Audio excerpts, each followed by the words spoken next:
Joining me now is best-selling author Douglas Murray, who this week was honoured by the Manhattan Institute with the Hamilton Award. Congratulations, Douglas.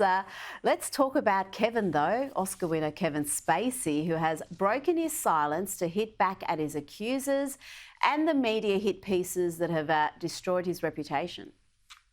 How much this has all cost you? I've lost my jobs. I've lost my house. I've got one foot in bankruptcy. Everything. As I've stated already, I would really just love to, be above all this and not have to talk about it, go back to my daily life, get back to work. But I have finally realized that if I don't fight back, this will never end. The Dan Wooten interview was compelling. It's more than 90 minutes. But Douglas, there is also a new documentary on Channel 4 called Spacey Unmasked, and it features allegations by 10 men, all pretty much making the same accusation that Spacey made unwanted advances towards them. And they say because of his high profile, they didn't feel they could complain. It's an extraordinary thing. The Channel 4 documentary, as I understand it, was commissioned before the trials that Kevin Spacey was put through in the US and UK. And of course, he was exonerated in both those cases because there was nothing to them. He was found not guilty in two countries. Channel 4 seemed to have put so much money into the documentary they were hoping would reveal Kevin Spacey that when he was found not guilty and acquitted, it's obviously bothered Channel 4. So they pushed ahead anyway with a set of other accusers whose complaints are extraordinary.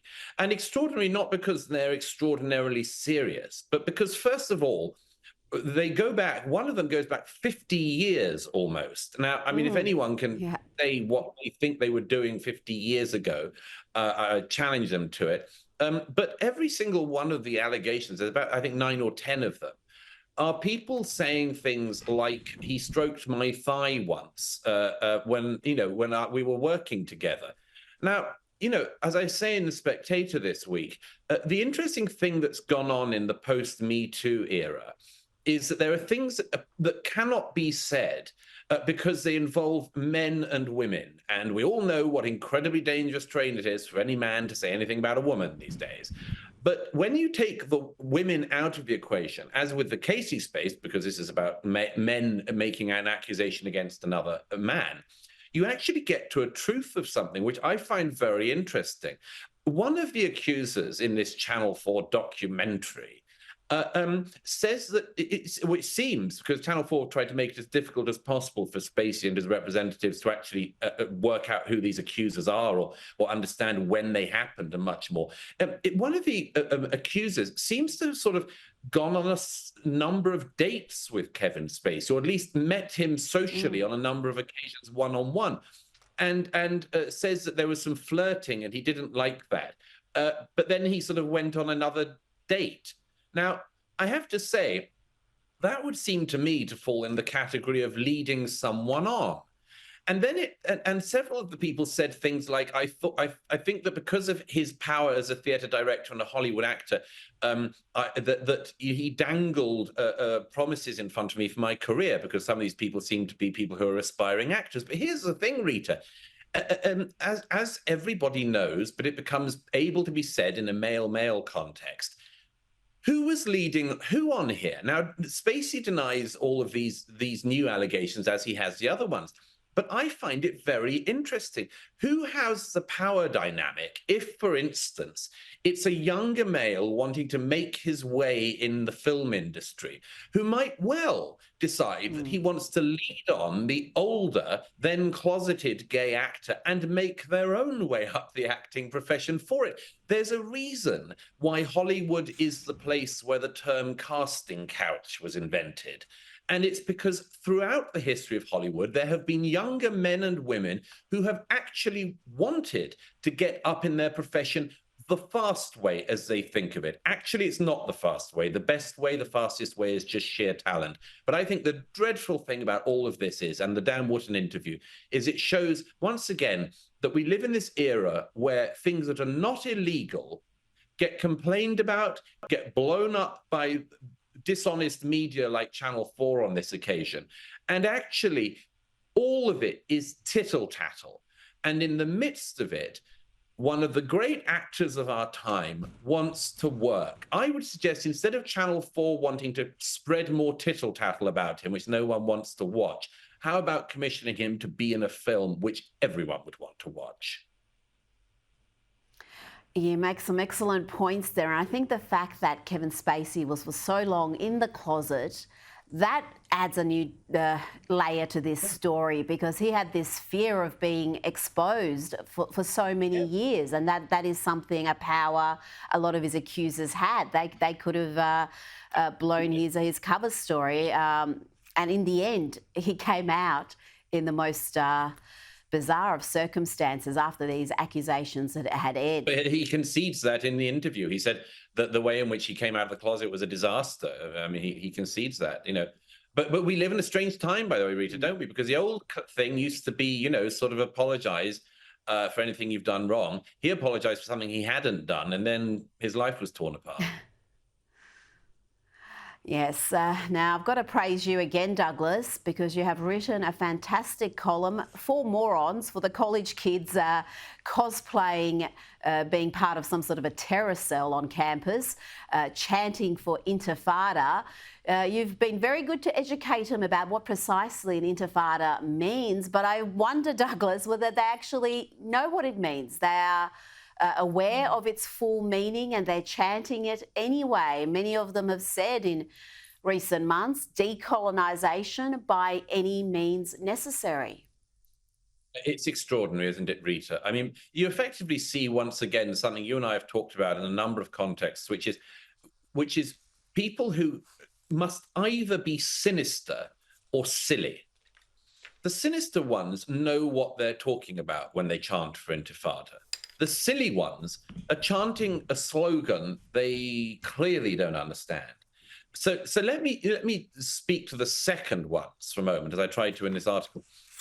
If you call for intifada, you should know what an intifada is. There was an intifada when I was growing up in the late 90s. There was one in the earlier 90s. But the second intifada included suicide bombings against Israelis of the most gruesome type.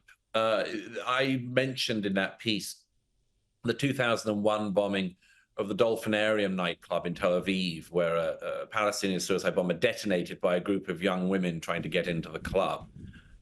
These women are were the same age as these women chanting for intifada now at Columbia and in LA and in other reprehensible educational institutions in the US. I wonder if these students know that a suicide bomber went into the cafeteria of a university in Jerusalem in that same period and blew up and murdered, among other things, American students who were trying to have a cup of coffee in the middle of their studies. I wonder if these disgusting and ignorant kids at American universities have any idea that that's what they're calling for. And if they do, then they are morally lost to an extent that they probably could never come back from. But if they're just ignorant, which I really, really hope they are, I hope that, to steal one of the phrases they're so keen on using themselves, they do the work and realize what the words they chant actually mean.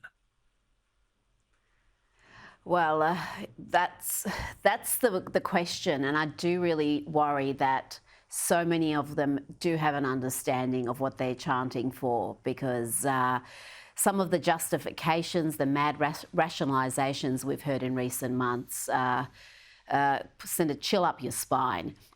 And we're seeing some craziness also from media folk who should know better. Even much of the left sees the absurdity of the LGBT groups for Palestine. I mean, they understand how ludicrous that is, but apparently that's lost on the Washington Post's Taylor Lorenz.